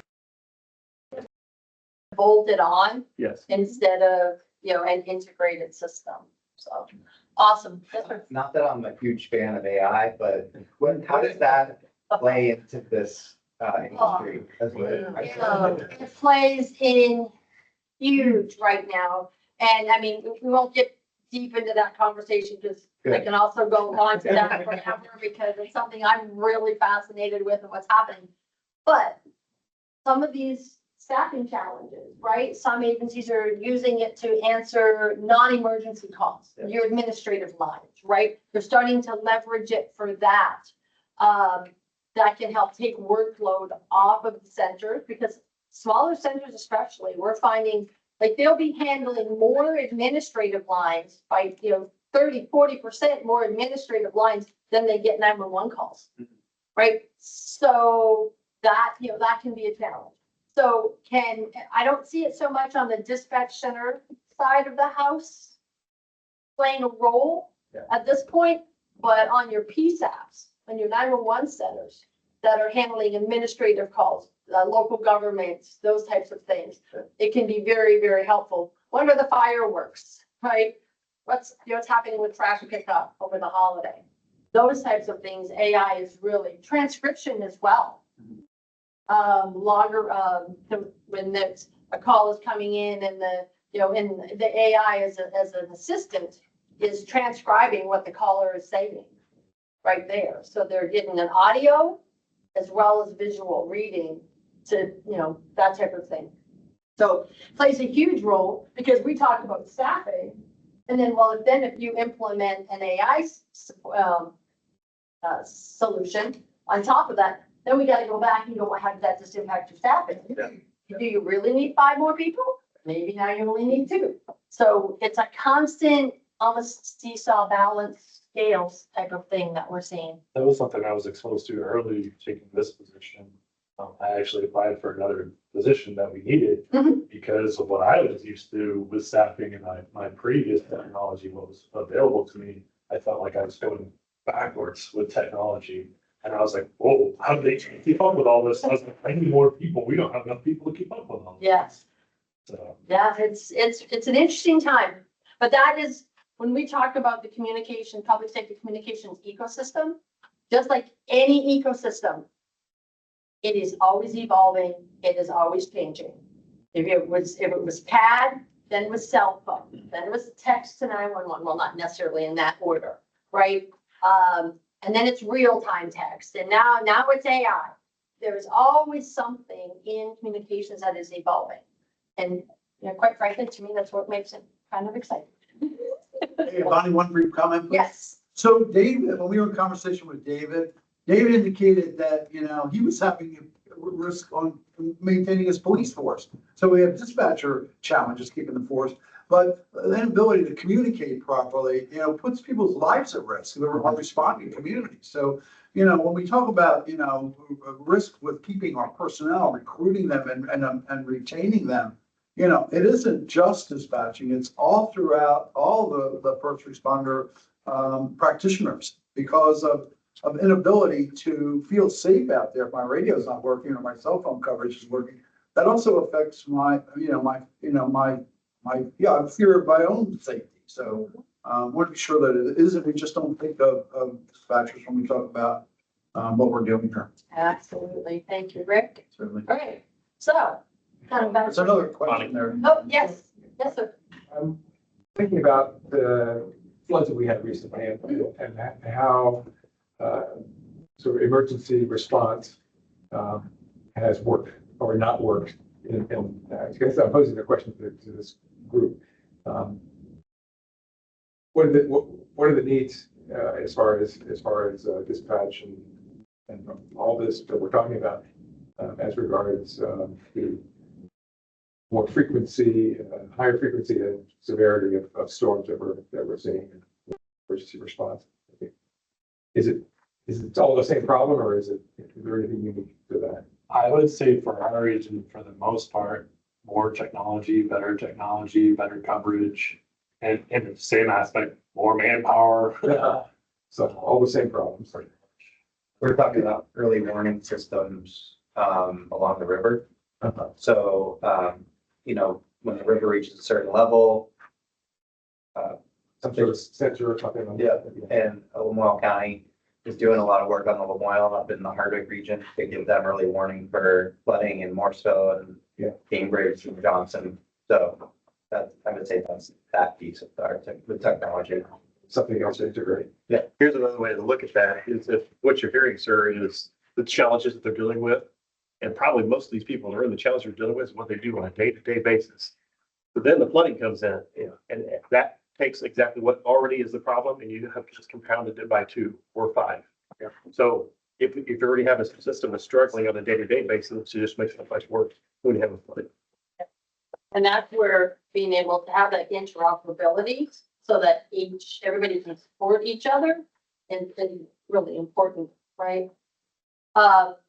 Okay, So what are your deal breakers? Welcome, sir. Morning. Morning. What are your deal breakers? Cost, infrastructure, development, and project. When you say cost, do you mean if the cost is transferred, like that you have to start paying? Because we know there's some agencies that, aren't paying right now. Right? They're not paying anything. And then all of a sudden, you know, depending on the recommendation, they could pay. So is that what you mean by that? Whoever put that up there? We're paying. You're paying. You're paying. Okay. Been asking about that. So if that was somebody from online, could you clarify? No, that was me. Oh, that was you. Yeah. Okay, but you are paying. So cost to develop this stuff, and we have a town of 3,000 people. Mhm. And some of these are pretty high dollar price tag. Yeah. And our taxes are already increasing. Sounds like the size of the town I grew up in. People just think that this is, you know, that this is, they should be given their stuff. You know, they should be able to call 911 and have somebody show up at their house in a timely manner. Right. That's kind of what we all expect these days. Right. So there's a cost associated with that. Right. Now, the interesting thing, you know, 911 is typically a matter of, you know, local government, right? So that's the question of local control. Is that the deal breaker? Or would you like to get out of the dispatch business? No. You know, if the people are trained, if there's standards and they're all of that, are you really concerned that you have a dispatch center in your town? If it's the standards, they're trained, they're well staffed, got the coverage, doesn't matter where they sit. Are you worried about local control? Would you want to see some sort of, there'd be a board, there'd be a mechanism for communicating your concerns and things like that? Would that suffice? I think a lot of pushback on that. I think Anything it's- online? I think if there's, like, for St. J, so, several of us here that are in St. Johnsbury, we dispatch for how many communities? 20? Anthony might know too. Yeah. 20-ish. Yeah. And, it was a number of years ago that we looked at, you know, the equity of how we're paying for it. So the town of St. Johnsbury is paying much more per call Mhm. for our dispatch than any of our customers are. Right. You know, especially if you start layering in the facility, you know, a lot of different things, but at some point, St. J residents are gonna be like, we're done. Our taxes are just, it's getting ridiculous, we can't afford this anymore. Mhm. And, whereas other communities aren't paying quite as much, and I'm not trying to tell for like raising our dispatch rates, but just making sure that it's equity, like it's paid for equitably. Yeah. And so if it was a countywide dispatch or a statewide dispatch, it doesn't matter if it was coming into the St. Johnsbury's dispatch center itself, as long as the service was there. Mhm. We can call our employees, and we still need our employees, we still need that center. Just who pays for it? Okay. And what happens to surrounding towns when St. J says we're not paying for it anymore? Where would they get their dispatch The service? state's gonna say no, Yeah.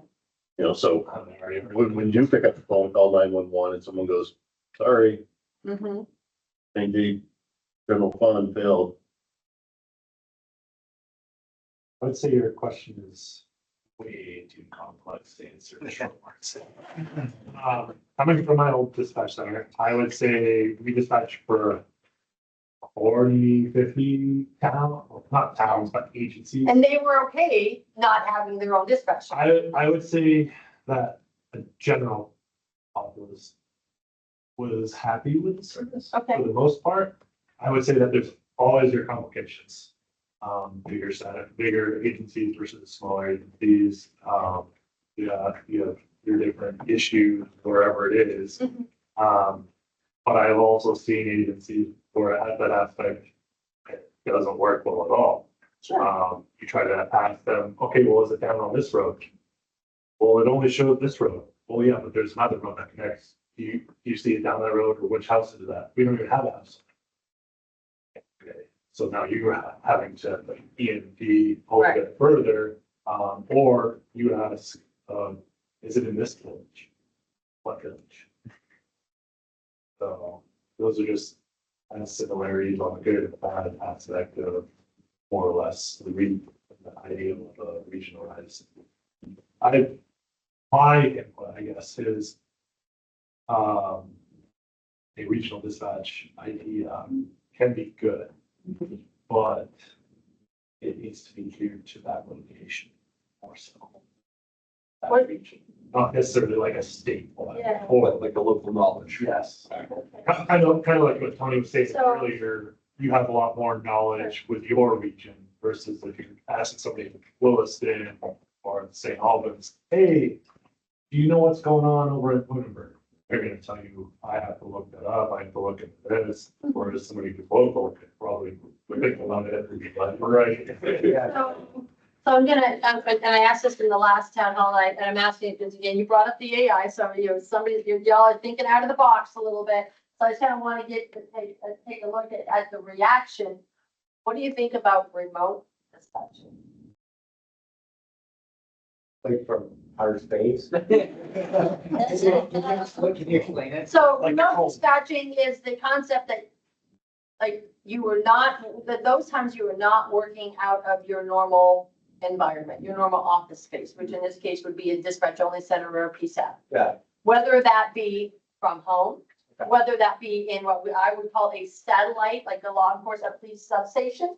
Not necessarily for police, but built, not built or available just for dispatch. They're doing that form in Pitkin County, Colorado, where Aspen is. It's too far for the closest city where they're getting the majority of their recruits and their staff from is Grand Junction, almost a 2-hour drive. So similar to you all, when you think about what are you doing when you're driving in the winters, right? And the dangers and hazards of that, or in move season. When we did a study for them, we suggested this concept of a satellite center or a substation, and they put one in Basalt, which is about halfway through. They now have 2 of those up and running. They have another couple getting ready, and they are also sharing that space with their surrounding agencies because they all have the same, they don't all have the same CAD, but they have it set up. Those dispatchers can come there. And it is just a mirror of their primary dispatch center. So it is increased. They don't have a staffing problem anymore. I think we saw the work from home, I think Yes. it works. That's the other model. Yeah. There's, and I'm trying to use more rural kind of mountainous like places for you guys. Kitsap, Washington, for the last year has had a telecommunicator, a 911 call taker working out of North Carolina. Working really well. A couple places on the East Coast, Alexandria and Arlington, Virginia. I think it's Arlington. I get confused on which one. Has onboarded call takers in the opposite state, whether Maryland or Virginia, Florida and California. It's out there, and I'm just posing it. I play a lot of what if in that, again, to see reactions for, kind of the comfort with some of these ideas, right? So not, again, no preconceived notions, just throwing interesting things out there that we've seen in other worlds. Plus, you also have Mad Valley. River Valley. They've been doing the remote thing for years. Totally volunteer dispatch operation. I'm not gonna say a center. Dispatch operation, totally volunteer working from home. Even their manager is elected. We had one woman answering the phone for police, fire and rescue for decades in Hardwick. Yeah, from home. Yep. The line rang right into her house. Now, she had a shift, she had to work certain hours. She did pretty much it. Yeah. All the time. Yeah. Yeah. So, like I said, there's things out there that can maybe help fill gaps.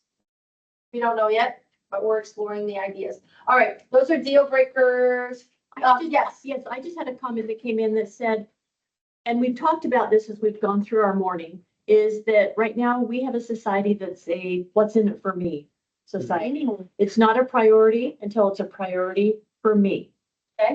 So it's very important that we see that the system needs to be designed to support each other and that the infrastructure supports the dispatch center, law enforcement, EMS, and fire, as well as our ancillary departments.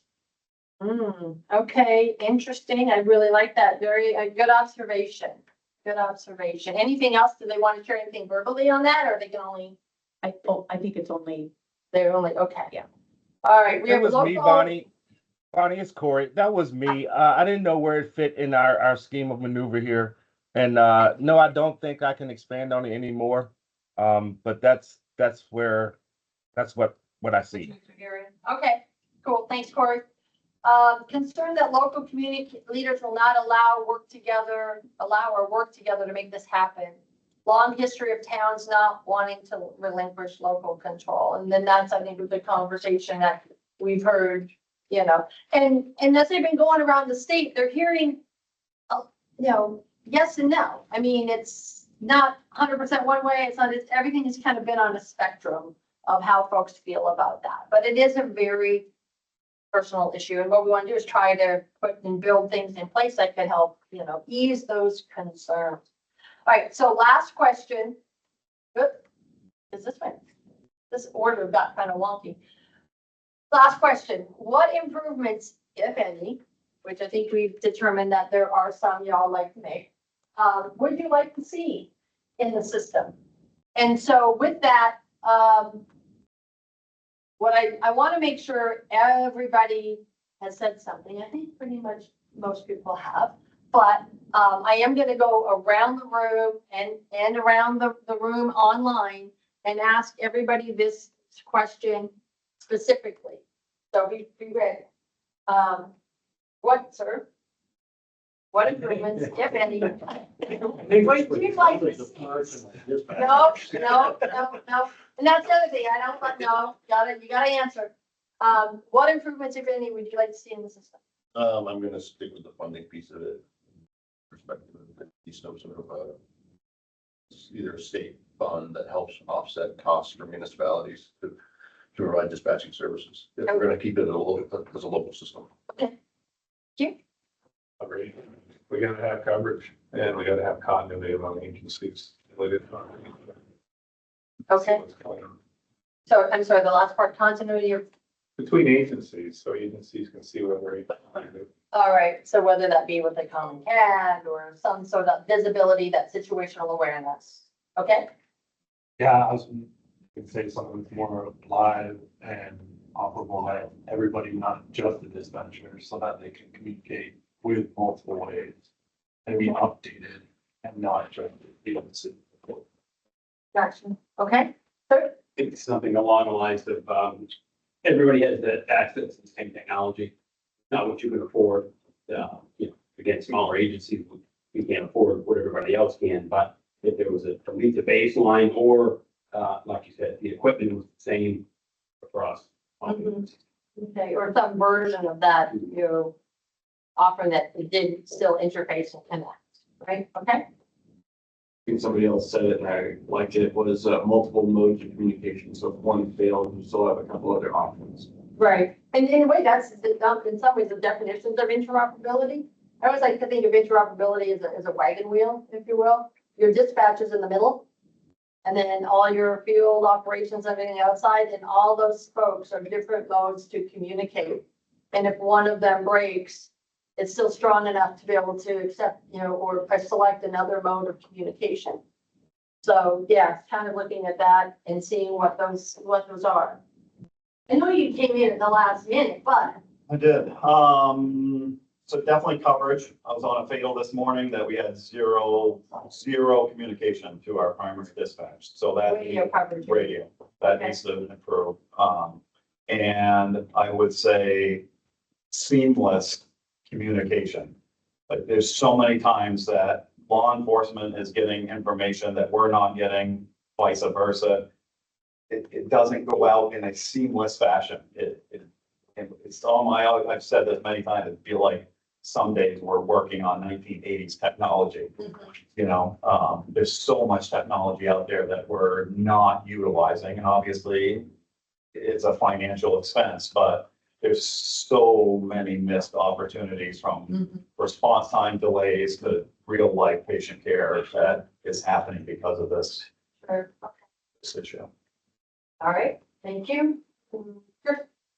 I think I've baffled enough. For this group, Well, I mean, it kind of goes along with what I said with making the dispatcher job easier, and really, you've seen the comments about Balfour over and over again. The thing that I hear over and over again from dispatchers is you need a good, great CAD system in order to be more efficient in your job. We don't have that now. We have Balfour, and we say it at every meeting. But I think it's important to just keep noting that until we get that little problem fixed, a certain level of efficiency is lost. appreciate that. Interoperability. Interoperability, all right, It's the access to the equipment, access to the equipment. to be able to communicate with our dispatch, small agencies. Be able to access the same technology and equipment Okay. cost effectively. Should there be a criteria for what the capabilities in the small centers are? Like a standard. Yes, Yeah. should there be a standard to say, you know, we need to meet these standards Standards to are be usually have laws where eligible? everybody can meet them, so that's. Right, should they? I was gonna say, then I think you're right in the financial aspect, for those who can't afford certain things, that you set the bar meet the to, and then standard. you're gonna limit the communication to those areas as Mm-hmm. well. So the barriers of entry. Yes. Like, So I'll give you an example, cost per call. National average usually between $24, $34. You're giggling. There are some agencies where we've done, and we've asked for your budgets, right? We've asked so we can calculate this out for agency. I'm not saying that this is here, I'm saying this is stuff that we have seen. I have seen it as high that some small one-seat agencies. Yeah. $1,400 of a cost for one 911 call. Let's think back to the education of your constituents and that tax base, right? So there are some things to consider, I mean, that are costs that could be impeding just because of the way the system is set up locally, they could be impeding the ability to afford entry. Because the money is going into different places. So just, you've seen it, I've seen it a lot less, but I've seen it a lot, we've seen a very big spectrum. Again, not necessarily here, we haven't calculated those out yet, but don't be surprised. Let's see, sir, improvements. Improvements. Well, a system that's understandable enough to explain to legislators. Okay, I like that. All right, we're gonna make sure that we have a very concise description. Got it. Yeah. Yeah. Yeah, so, I mean, I asked that question at the beginning, Mhm. looking for some context, and I certainly have gotten a lot better idea in the course of this conversation, but it's really complicated. It is. And it's hard to kind of understand all the pieces. Yeah. And the other issue, it seems to me, that's going to be difficult is this tension between funding and local control, because, there's this thing of the golden rule. They who provide the gold get to make the rules, right? Gotcha. Appreciate that very much. Gigi, who do we have online we can start with? Well, that's a good segue. The first one, this individual had to step away, but they did give our comment. Okay. It is, keep it simple. Everyone loves technology and the shiny new toy, but I believe that if you create a simple system, it will make it easier to implement and actually make it successful on deployment. Wonderful. Thank you. Who can we call on next? Be prepared, everybody, to unmute as we call on you, please. Another one. This one says, others have already said this, but I would like to see support available to smaller communities so that the same level of service is available statewide. All right, who's next? Adam. Adam, can you unmute and share what improvements, if any, you would like to see in the system?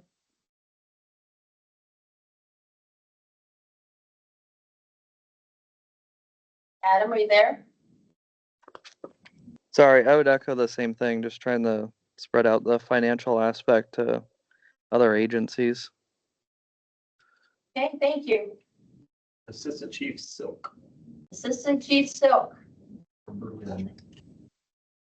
Biggest improvements I want to see on the system is the ability to group buy equipment from, the three manufacturers there and act like other states do this with the state contract state, the ability to have the accessibility to the equipment at affordability for all departments, depending on your budget size.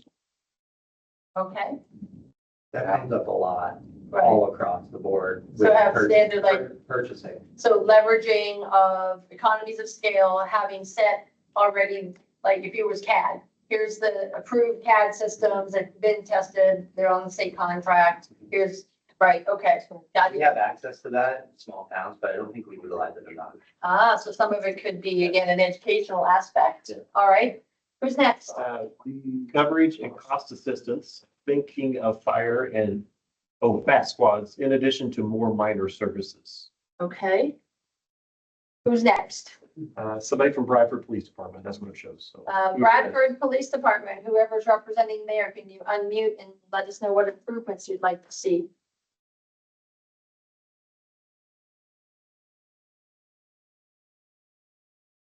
Okay, next, Darren, Darren. Darren. Darren, would you unmute, please? Yeah, so I'd just like to see better coverage area, and better, ability to get funding for improvements of all the agencies in the state. All right, thank you. Who's next? Mike Dungeon. Mike Dungus? You're Good up. morning. Yes, Good morning. I think I'll just echo what I said last time. I think the equitable access is probably key to all systems, so that everybody has same access to the same level of systems and support and knowledge base. Great. Thanks, Mike. Next, Joel Pierce. Joel Pierce, you're up. I think that I agree with many with the communication abilities.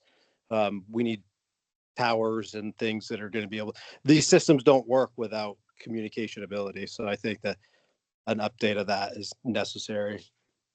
All right. Thank you. Next, Chris Johnson, you're next. Yeah, good morning, everybody. I've said it before and I'll say it again. Interoperability, regional, so it spreads the cost fairly between all of the agencies in the region, whether they're towns or sheriff's offices, things like that, fire departments in the towns, ambulance, EMS, and things like that. Simple, not necessarily easy, but simple. Someone else said that. I think that's a great point. I had that written down. And the purchasing power statewide, I think that's huge.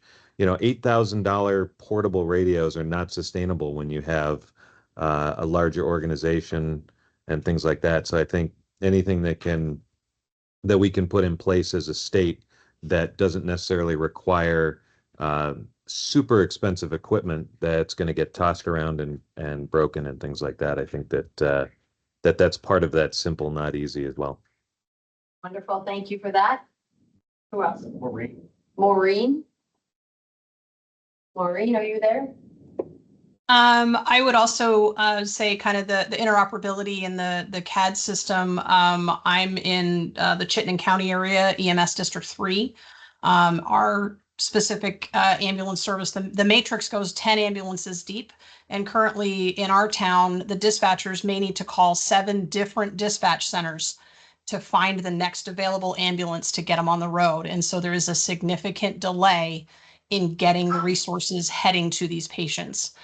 So I would like to see that that interoperability and that ability to see, for one dispatcher to see who's available and be able to send them without having to call around to all these different dispatch centers to get them going. All right, thank you. We did hear something similar last week as well. Somebody had to call 5 different centers to find a rescue. And then was actually still not able to find one. Megan. Megan, you're up.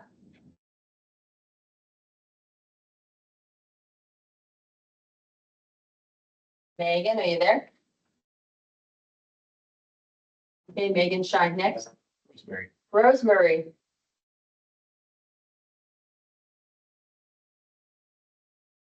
Nurse Murray, are you there? All right, I know we've had some people that have been on the dispatch floor as well, that, She actually is. I know who that is okay, because I've met her. She might be on the dispatch floor, honestly. okay. Trevor? Trevor, you're up.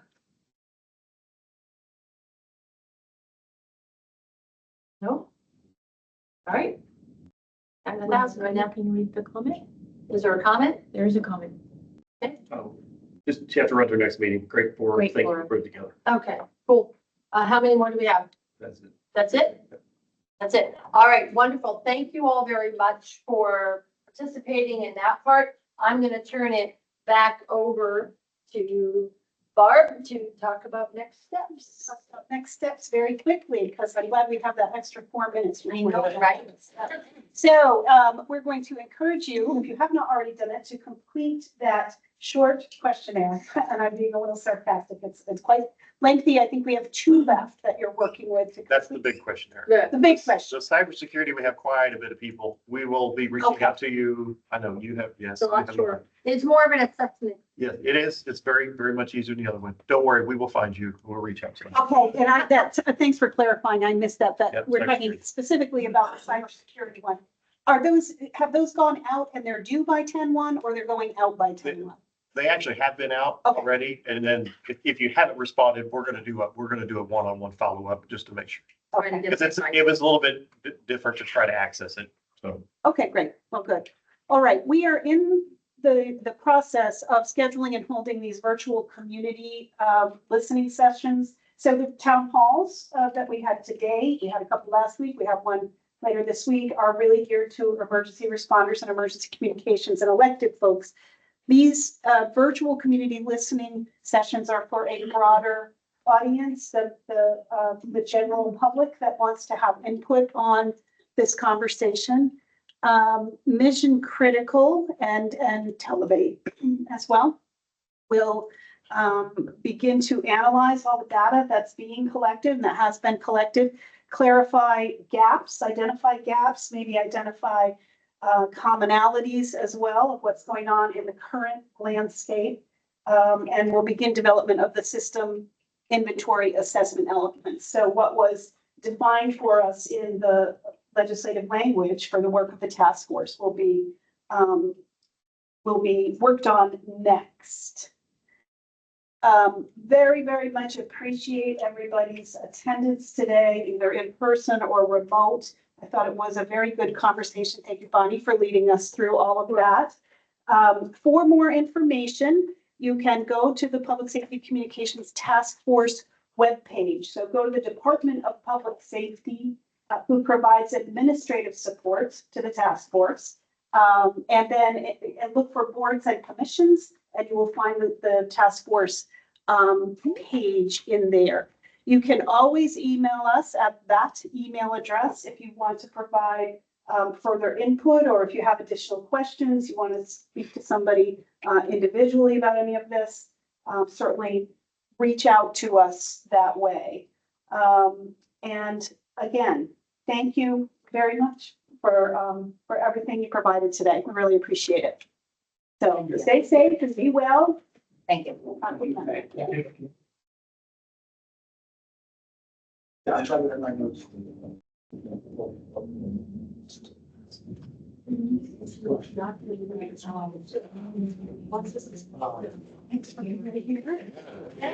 Your response. You didn't send the sign-in sheet. Make sure you do that. Thank you very much. A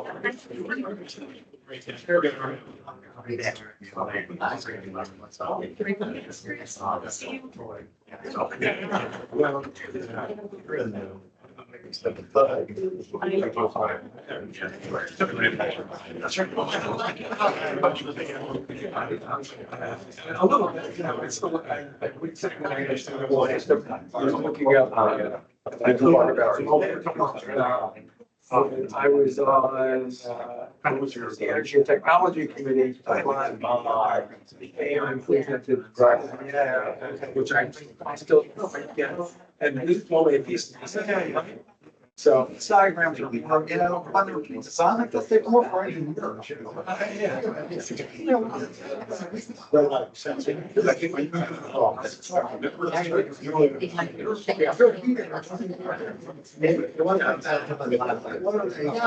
You're probably gonna end up.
What's the best three? Much less operating. It's a lot. Right.